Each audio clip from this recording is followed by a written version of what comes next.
perteneciendo toda mi vida al gremio militar, a este sindicato del rifle, como nos denominamos nosotros, ¿no?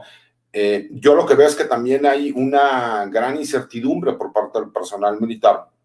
desde el momento en que ahorita tienen que realizar funciones de seguridad nacional, de seguridad interior, de seguridad pública, pero curiosamente, gracias a esta poco clara Ley Nacional del Uso de la Fuerza, hemos visto que la misma se contraponen incluso artículos de la misma ley, y es lo que yo les decía, cuando un delincuente quiere demostrar que hubo un exceso en el uso de la fuerza, con la misma ley lo puede realizar. Dos, las declaraciones del almirante secretario no ayudaron mucho en esta relación de las Fuerzas Armadas con el Poder Judicial. Yo lo he visto, lo he tenido que ver en los últimos meses, en donde los jueces cuando juzgan, y me refiero a jueces federales, cuando juzgan a elementos militares que sean acusados de algún tipo de delito, han sido muy rígidos en cuanto a la aplicación de la ley, la vinculación de los procesos. Y esa parte creo que también es muy importante porque, a ver, tenemos que entender algo, y creo que aquí exactamente como tú lo mencionas, ese plazo que tenemos para seguir utilizando la fuerza permanente del ejército, de la fuerza aérea y de la naval, pues obviamente ya no tendría un motivo para seguirse llevando a cabo, porque en teoría si la Guardia Nacional ya va a pertenecer al ejército mexicano, pues entonces serían las funciones claras de la Guardia Nacional, pero sí tendríamos que especificar, ok, entonces hay un área que es un servicio especial que será la Guardia Nacional, entonces la Guardia Nacional será la única encargada de realizar funciones de seguridad pública. Pero como bien lo dices tú, los tiempos han ido evolucionando y se ha tratado de modernizar a las Fuerzas Armadas en todos los países del mundo, y México no podía ser la excepción. El problema es que en México hacemos aplicación de leyes y reglamentos y tenemos que modernizarlas, es decir, ya no quiero tener soldados panzones, entonces voy a darlos de baja, los que tengan masa corporal que sea superior a tal porcentaje, o aquel soldado que no haya ascendido a cabo, o ese cabo que no haya ascendido a sargento de acuerdo a la ley orgánica, entonces lo vamos a dar de baja porque tenían el tiempo suficiente como para poder haberse preparado y tratar de tener la oportunidad de ascender y crear, tener una carrera militar. Y esa es la problemática que creo que se ha ido dando, sumado al hecho de lo que, como tú bien lo comentas, los militares tienen un grave problema, y es el hecho de que no les gusta ser cuestionado por los civiles. Y ese problema de las relaciones cívico-militares, y se lo he explicado incluso a la gente, a mí me dejan hablar de estos temas no porque ellos quieran, sino porque al principio fue yo ser muy insistente, a lo mejor ser una fuente, ¿no?, de información para algunos periodistas, algunos políticos, ¿no?, algunos medios de comunicación, y que posteriormente me fueron aceptando por ser parte del mismo gremio, y aunque a lo mejor no les guste mucho mi forma de pensar o mis comentarios a título personal, por lo menos los toleran y ya entienden que es la parte de la función que uno tiene que hacer y decir, porque muchas veces, y yo se los he explicado, lo más importante de una institución es el material humano. Y en cuanto a ese material humano que nosotros estamos hablando, pues sí tiene que venir y ser muy claro cuáles son las definiciones que tienen que estar realizando. ¿Por qué? Porque vemos los despliegues del personal militar, que en realidad tenemos un ejército pequeño, ¿no?, que es lo que yo le he explicado a la gente. Para mí el concepto de militarización como tal hasta este momento no puedo decir que exista, por el simple hecho de que la realidad es que utilicemos el 0.5% de nuestro Producto Interno Bruto, se me hace ilógico cuando a nivel internacional te piden que por lo menos inviertes el 2.5, ¿no? Entonces creo que tenemos un ejército pobre, creo que tenemos un ejército que gasta cerca del 83% de lo que es su presupuesto en el pago de haberes, sobrehaberes y haberes de retiro, y que por lo mismo, ¿no?, el presidente de la República, entendiendo esto y tratando de emular lo que se hizo en su momento en Chile con la ley del cobre, siendo esto un ejército muy grande que venían de una dictadura militar que tenían que apaciguar a esos mandos militares, dijeron, bueno, vamos a darles para que ellos no sean una carga presupuestal, sigan teniendo el dinero suficiente, lo puedan seguir llevando a cabo, y de esa forma, lo que ha sido el reclamo durante muchos años del personal militar, que es el aumento de los haberes, porque la realidad es que desde Felipe Calderón y su famosa guerra contra el narcotráfico para tratar de legitimizarse, pues él se dio cuenta que necesitaba dar un estímulo, y ese estímulo, si los soldados iban a arriesgar la vida y si los soldados iban a arriesgar la libertad, pues era que todos los años hubiera mayores beneficios y mayores recursos económicos. El problema es que se acabó el sexenio de Calderón, han pasado 8 años más y en la realidad no ha habido ningún aumento. Por eso ahora el presidente, y dentro de su transformación, dice, ok, las grandes inversiones que va a hacer el país, como es el Aeropuerto Internacional Felipe Ángeles y el Tren Maya, serán administrados, formarán parte de la Secretaría de la Defensa Nacional. ¿Para qué? Para que ellos puedan utilizar ese presupuesto y no ser una carga presupuestal y poder dar cumplimiento al pago de haberes. ¿Por qué comento toda esta parte? Porque luego la gente no lo analiza y dentro de los análisis no está el hecho de que tuvimos que aceptar cuestiones como la certificación o el Plan Mérida, porque no podíamos nosotros tener buenos helicópteros, buenos aviones, buenos vehículos, porque quien nos los daba era el gobierno de los Estados Unidos, esa es la realidad, y ellos ponían las condiciones de cómo llevarlo a cabo. Entonces sí creo, y por eso era bien importante para mí poder platicar contigo, en primer lugar porque es una mujer muy inteligente, pero es una mujer muy objetiva, y eres muy clara, respetas tu ideología, pero siempre ves un poco más allá. Y mi pregunta, para no hacer un monólogo de esto, porque a veces me emociono, es, ¿cómo crees que deberían entender desde el gobierno federal lo que los ciudadanos pudiesen querer o necesitar para que no estemos ante otro fracaso? ¿Por qué? Porque lo digo así exactamente. La Guardia Nacional se creó con una idea y la realidad es que la Guardia Nacional en el tiempo que lleva no ha dado los resultados que se buscaban, aunque sí ha ido encaminado hacia lo que se quiere. Y dos,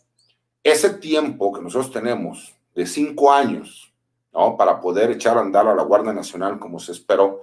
pues esperemos que no caigan en la tentación de querer prolongarla, porque entonces sí estaríamos ahí dándole motivos a quienes piensan o dicen que hay una militarización suave en el país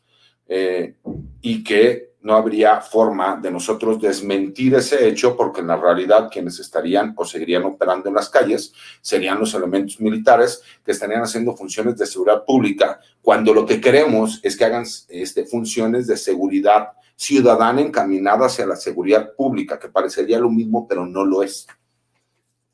Sí, creo que tocas varios temas que me parecen sumamente importantes y quiero ir como los fui anotando, digamos. La primera es el tema de esta cuestión de la profesionalización del propio ejército que ya les mencionaba previamente. Tú mencionas algo muy importante que es el tema del precio, o sea, de cuánto dinero del Producto Interno Bruto se destina a, digamos, la seguridad nacional o la defensa nacional en esos términos, ¿no? Y es un porcentaje mínimo, ¿no? Y eso también es una muestra de que a nivel gubernamental no se ha sabido entender que México tiene una realidad geopolítica muy particular, que México debe de tener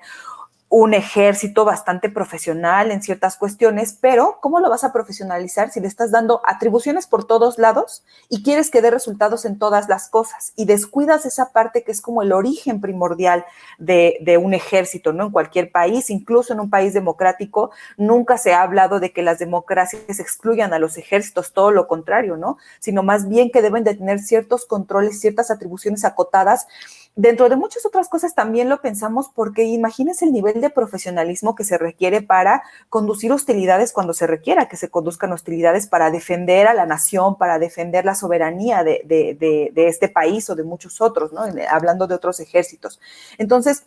eso es sumamente importante, pero cuando ya lo ponemos desde una perspectiva donde, bueno, no hemos atendido esa realidad, pero lo que sí queremos es que, dado que nos han dicho que las policías no pueden atender el problema de seguridad porque son ineficientes, porque son corruptas, por todos los elementos que nos han venido diciendo a lo largo de al menos los últimos 3 sexenios,